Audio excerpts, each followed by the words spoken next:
নগর ভবনে একদল স্বৈরাচারের দোসর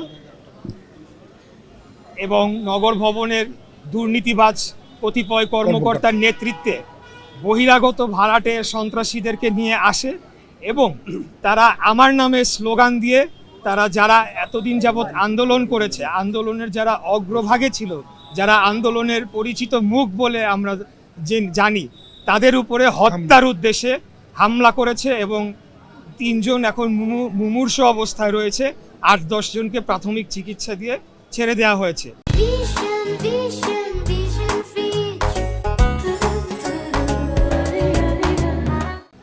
তারা স্ক্রুড্রাইভার, হাতুড়ি, দেশীয় অস্ত্রশস্ত্র এবং একজনের পকেটে পিস্তলও ছিল, কোমরে পিস্তলও ছিল এবং একজনকে ছুরি দিয়ে আঘাত করে তার ফুসফুসে একটি ছিদ্র করে ফেলা হয়েছে। তার অবস্থা আশঙ্কাজনক, তার কি হবে আমরা জানি না।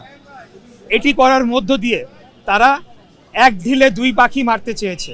প্রথমত তারা আমার নামে স্লোগান দিয়ে বা বিএনপির নামে স্লোগান দিয়ে যখন হামলা করে তখন জনগণের মাঝে এটি দেখানোর চেষ্টা করে যে এটি বিএনপির 2টি গ্রুপের সংঘর্ষ। দ্বিতীয়ত এই যে জনগণ সেবা নিতে আসছে, স্বস্তিতে তারা নগর ভবনে প্রবেশ করছে, সেটিকে বিঘ্ন ঘটিয়ে একটি ভীতিকর পরিবেশ সৃষ্টি করে পুরো দায়টাই আমাদের এই আন্দোলনকারী এবং বিএনপির যারা আমরা রাজনীতি করি তাদের উপরে চাপিয়ে দেওয়ার একটা চেষ্টা করা হয়েছে। এখন আমি এটার তীব্র নিন্দা এবং প্রতিবাদ জানালে আসলে এটা একটা গতানুগতিক বক্তব্য হয়ে যাবে।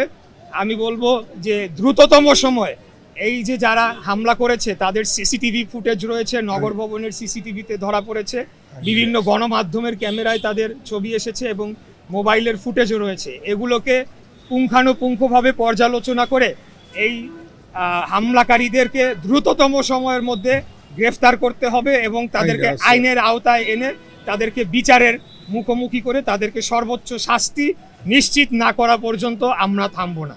এই ষড়যন্ত্র পুরোটাই আমাদের এই আন্দোলনের উপরে হয়েছে, এই ষড়যন্ত্র গণতন্ত্রের উপরে হয়েছে, এই ষড়যন্ত্র বাংলাদেশের বৃহৎ রাজনৈতিক স্বার্থের পক্ষে যে আমরা নিরলসভাবে পরিশ্রম করে কাজ করে চলেছি।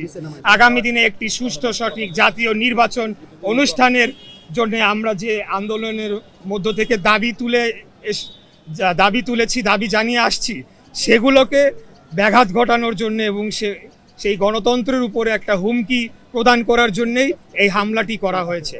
এই হামলার নেপথ্যে না, এই হামলার নেতৃত্ব দিয়েছে, আমি যারা আহত রয়েছে তাদের সাথে কথা বলেছি, গোলাম কিবরিয়া রুবেল নামে একজন কর্মকর্তা রয়েছে তিনি, এবং আরিফুজ্জামান প্রিন্স নামে আরেকজন কর্মচারী নগর ভবনের। এই 2 জন মূলত এবং তাদের নেতৃত্বে কতিপয় স্বৈরাচারের দোসর হিসেবে যাদেরকে ইতিমধ্যে চিহ্নিত করা হয়েছে, যারা সাইদ খোকনের সময়, তাপসের সময়, ইতিপূর্বে আওয়ামী লীগের সময় সকল সুযোগ সুবিধা এই রুবেলের নেতৃত্বে ভোগ করেছে। তাদের নেতৃত্বে বহিরাগত প্রায় শতাধিক সন্ত্রাসী, তারা মুখোশধারী, তারা মুখোশ পরে এই অস্ত্রশস্ত্র নিয়ে হামলা চালায় এবং এই রকমের একটি নাটক তারা রচনা করে যেখানে আমাদের দলীয় স্লোগান ব্যবহার করে।